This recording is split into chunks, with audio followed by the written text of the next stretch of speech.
Representation of irrational numbers. अब हमें यहाँ नंबर लाइन पे इरेशनल नंबर्स को कैसे रिप्रेजेंट करते हैं वो स्टडी करना है। इससे पहले हमने whole number, natural number, integer, rational number को कैसे रिप्रेजेंट करते हैं वो पढ़ लिया था। अब हमें बात करनी है इरेशनल नंबर की।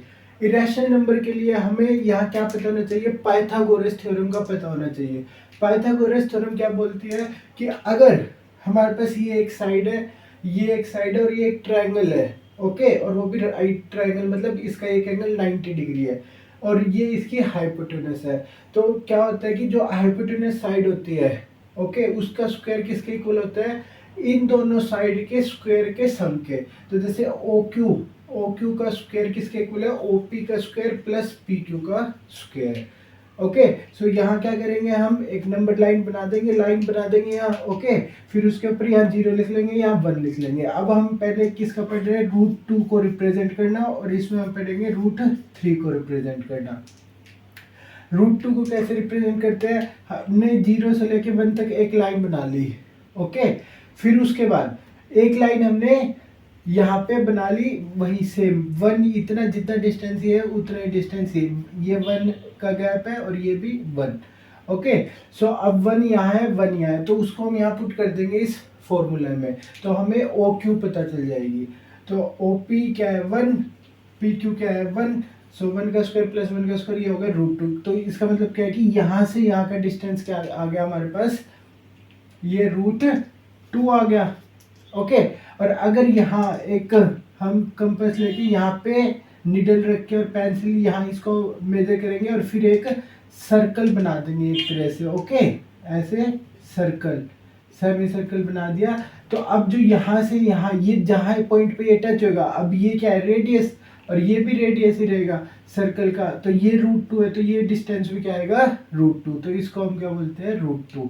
यहाँ √2 हमें पहले नहीं लिखना होता, पहले जस्ट 0 और 1 लिखना है, फिर उसको ये और ये फॉर्मूला लगा के फिर यहाँ इसको मेजर करना है कि भाई ये √2 हो गई, क्योंकि 1 का स्क्वायर प्लस 1 का स्क्वायर हो गया 2, और फिर रूट आ जाएगा तो √2, तो ये हो गया √2। हमने फॉर्मूले से इसको मेजर कर लिया, सोल्व किया। अब यहाँ से यहाँ का जो रेडियस होगा, इसको अगर इतना ही हम यहाँ मिला देंगे उसको ओपन करके वहीं की वहीं, तो ये पॉइंट आ जाएगा हमारा √2। अब जब हमने √3 को रिप्रेजेंट करना, तो क्या करेंगे, यहाँ से यहाँ के डिस्टेंस को मान लेंगे √2, तो यहाँ से यहाँ क्या हो गया, √2।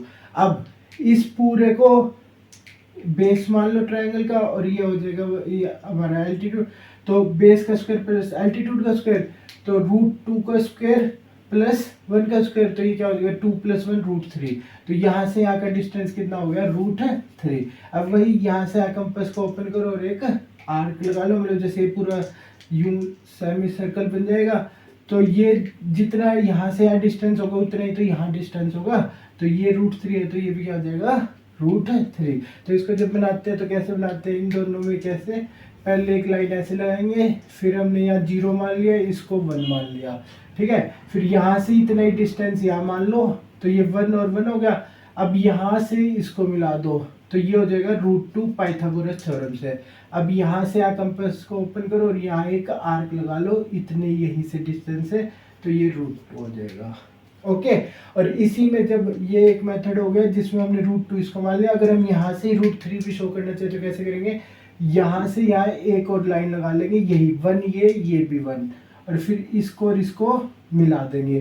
तो अब जो, और इसको हम पॉइंट ले लेंगे R। अब ये √2 हो गया, तो √2 का स्क्वायर 2, और ये 1 ही हो गया, तो ये √3। तो यहाँ से आकर डिस्टेंस क्या आ गया, √3 आ गया यहाँ पे, ठीक है। तो अब यही कंपास को ओपन करके ऐसे करोगे तो ये क्या आ जाएगा, √3। तो हम इसमें भी बना सकते हैं, √2 वाले में ऐसे √3, और ये ऐसे भी बन सकता है √3। सो ये यहाँ पे हमने पढ़ा इरेशनल नंबर को रिप्रेजेंट कैसे करते हैं नंबर लाइन पे।